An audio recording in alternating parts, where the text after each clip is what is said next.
Happy anniversary, love. Flowers for the most beautiful woman in the world. OMG! Tulips! Alam mo namang favorite ko to. Happy anniversary, love! I love you so I much! love you more. Grabe, no? 3 years na pala tayo. Oo nga eh. Pero alam mo, kahit 3 taon na tayo, parang araw-araw mo pa rin akong nililigawan. May kilig pa rin. Kasi naman, boyfriend mo ko. Jackpot ka na, di ba? Nako, ang kapal talaga ng mukha mo. Pero oo na nga, jackpot din naman ako eh. Joke lang. Baka ma-turn off ka. Pero seryoso, napakaswerte ko talaga sa'yo. Hindi naman. Tanggap na tanggap kita. Kahit maging bulate ka pa. Talaga? Kikis mo pa rin ako kahit bulate na ako? Oo naman. Kahit gumagapang ka pa sa sahig. I love you. Pakis nga dyan. Mwah. Para sa akin, milestone na makapiling ka ng ganito katagal. Kaya tonight, we will celebrate. Anong gusto mong drink? Hoy, iinom ka pa. Ikaw pa naman ang magdadrive pa uwi. No worries. Ikaw lang ang iinom. Kanina ko pa nakikita na tinititigan mo yung tequila sa bar. Kaya sige, enjoy mo to, love. Akong bahala sa'yo. Talaga? Okay, sige. Order na tayo. Let's party! Happy 3rd anniversary! Happy 3rd! Cheers to more years and maybe babies? Uy! Babies? Tara, pag-usapan natin yan mamaya.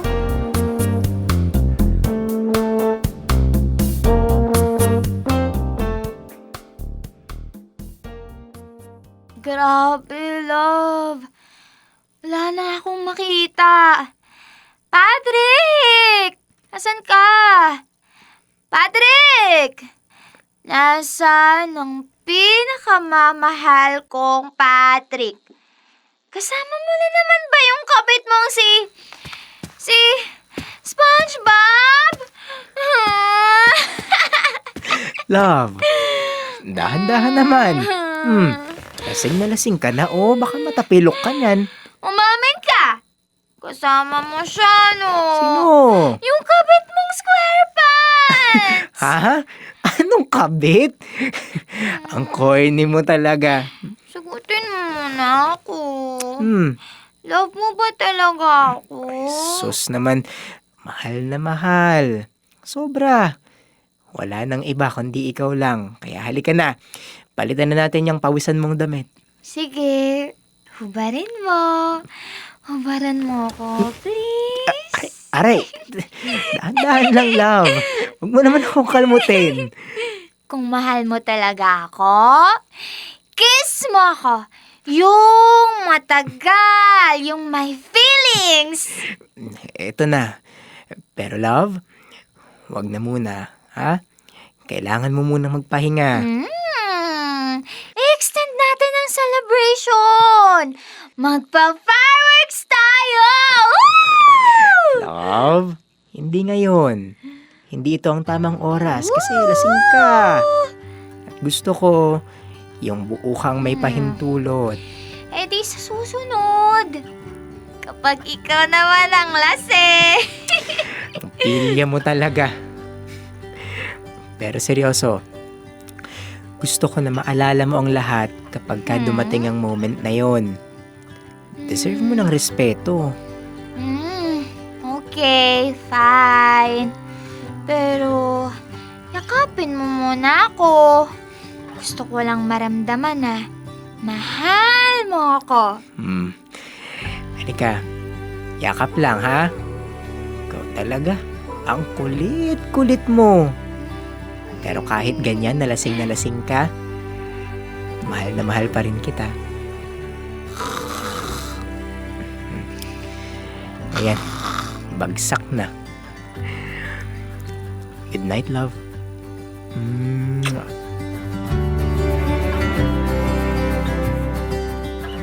Dear love, ako si Amanda. Si Patrick ang boyfriend ko. At ako rin ang una at nag-iisang girlfriend niya. First love. First everything. Kung tutuusin, Swerte ako. Hindi ko maitatangging mabait si Patrick. Green flag sa green flag.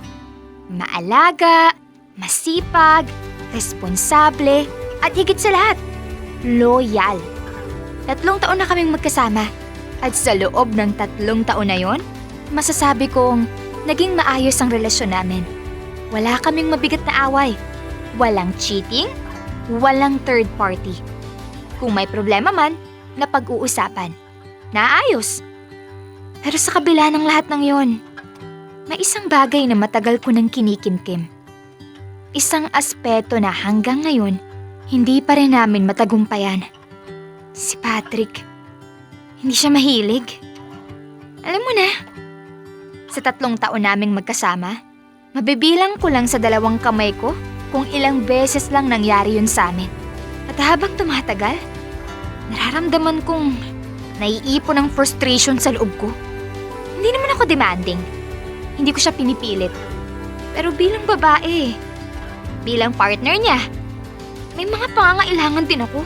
Ayokong sirain ang magandang relasyon na meron kami dahil lang doon. Kaya kahit nakakahiya, humingi ako ng tulong. Kinausap kong kaibigan kong si Leia.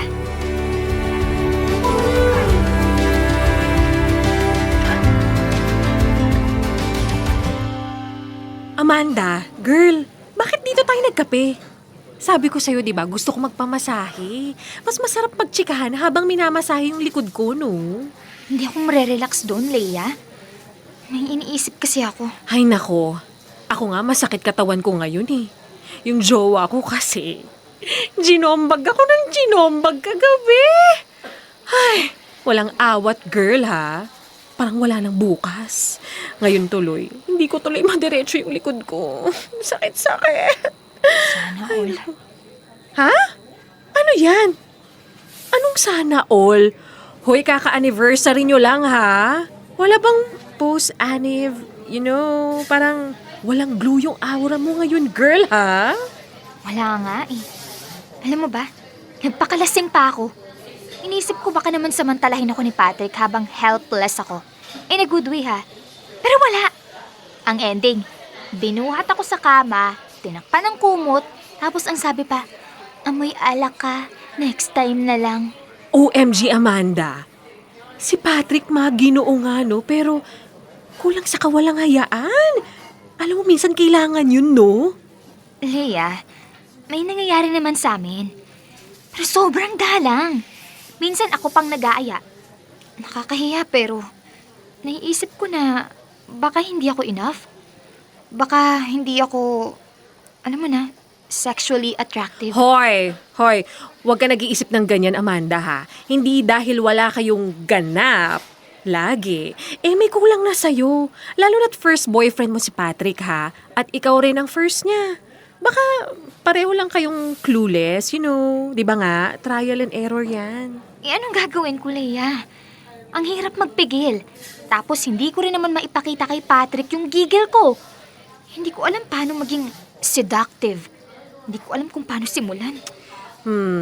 Girl, baka kasi kailangan mong i-level up yung paandar mo. Kahit jowa mo na si Patrick, gusto pa rin ng mga lalaki na naa-attract sila. Na naninibago. Paano ko naman gagawin yun? Hindi naman ako marunong sa ganyan. Lahat ng nalalaman ko, puro rom-com lang ang basihan. Ano ka ba? Simple lang. Mag-makeover ka. Ayusin natin yan, ha? Bagong hairstyle, ayan, try mo magpakulay. Something daring, yan. Tapos, bagong pabango, yung hindi floral, ha? Yung sophisticated na vibe. At higit sa lahat, bagong lingerie. Red, lacy. Hindi yung cartoon print, ha? Ganun ba talaga yun? Ano ka ba? Oo naman. Wala namang masama dun. Boyfriend mo si Patrick. Hindi ka naman lalabag sa batas, no? Malay mo, mahilig pala siya sa roleplay, di ba? Imagine mo pag uwi niya, may sexy nurse na naghihintay sa kanya at ikaw yun, girl! Leia, parang hindi naman si Patrick yung ganung klaseng tao. At paano mo naman nalaman kung hindi mo susubukan, di ba? Sometimes, it takes a little spice para lumabas ng ibang side nila, no? Sige na nga. Tulungan mo ako. Saan ba nakakabili ng ganyan? Eto. Teka. Ayan, dito sa site na to, maraming choices. Pero feeling ko, bagay sa'yo yung sexy principal vibe. Yan, di ba? Strict pero seductive. Char. Grabe ka! O, di ba? Ang cute kaya. Baka nga kailangan ko na ring subukan para sa relasyon namin. Para kay Patrick. At para sa sarili ko na rin.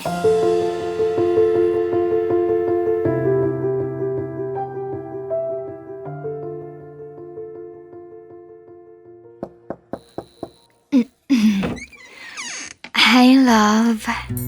Oh, anong nangyari sa'yo? Ba't ka nakaganyan? Anong meron? Nakalimutan mo yatang magbihis. At... Teka, ba't ang dilim ng ilaw? Kailan ba tayo nagpalit ng mood lighting? Halika muna dito sa loob. May surprise ako para sa'yo. Anong... Love, ano ba to? Relax. Maupo ka lang. Enjoy the view. Teka, nakawig ka ba? Yang suot mo. Kailan ka pa natutong magsuot ng ganyan, love? Shh. Just go with it.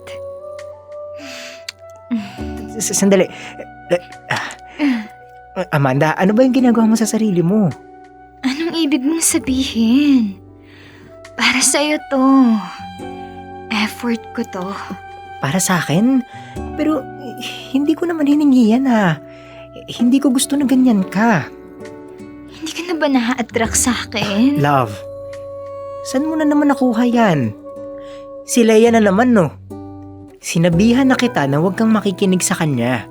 Ang dami ng idea na hindi mo naman kailangang sundin. Hindi mo kailangan magpakaibang tao para lang sa akin. Amanda, mahal kita kung sino ka. Ikaw, yung natural mong kilos, yung genuine ka. Hindi mo kailangang akitin ako para lang mapansin kita. Hindi ganyan ang pagmamahal ko, Amanda. Talaga ba, love? Oo. Kaya sige na. Maghilamos at magpalit ka na ng damit. Tapos kwentuhan mo na lang ako habang kumakain tayo. Mas gusto ko yun. Sige. Maliligo lang ako. Antayin mo ako ah. Oo, love. Aantayin kita.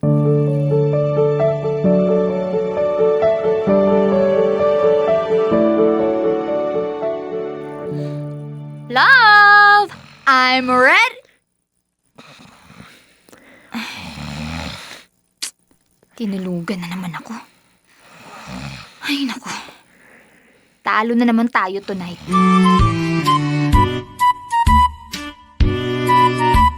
Love, pwede ba tayong mag-usap? Oh. Tungkol saan? Huwag mo sanang masamain ha. Observation ko lang naman to. 3 taon na tayo. Pero parang may kulang. Kulang tayo sa adventure. Adventure?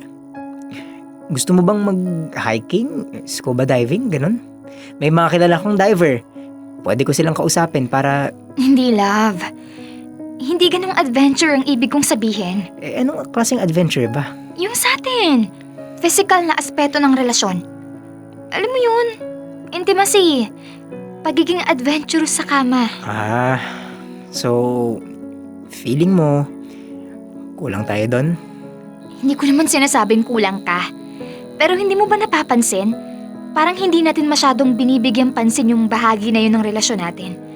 Madalang na nga lang. Ako pa kadalasan nag-aaya. Sorry, love. Hindi ko naman malayan. Siguro kasi sobrang focus ko sa trabaho. Pagod din palagi. Pero salamat at sinabi mo. Don't worry, naiintindihan naman kita. Ganun naman talaga, di ba? Kahit uncomfy yung topic, dapat pinag-uusapan. Ayokong umabot sa puntong mahulog lang ako sa frustration. Kaya nga mahal na mahal kita. Hindi ka lang basta girlfriend, love. Kundi partner talaga kita. Alam mo kung paano ka dapat makipag-communicate. So, love, baka pwede nating subukan ulit ngayon. Sige. Halika.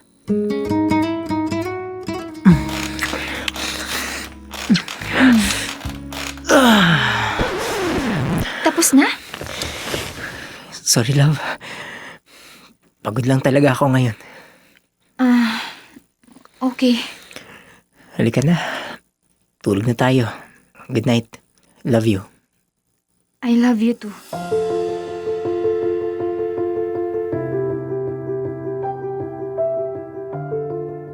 Dear love, 7 segundo. 7 segundong lakas ng loob. Tapos agad. Sinubukan ko maging tapat kay Patrick. Buksan ang nararamdaman ko. Pero 7 segundo lang ang ibinalik niya sa akin. Hindi rin tumalab ang mga suggestion ni Leia. Hindi rin ako napanatag sa pag-aakalang baka akong may pagkukulang.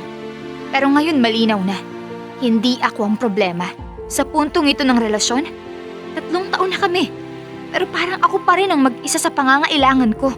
At habang tumatagal, hindi ko maiwasang itanong sa sarili ko, kaya ko bang tanggapin to? Kaya ko bang mahalin ang lalaking mahal ako? Pero tila hindi ako ginugusto sa paraang hinahanap ko.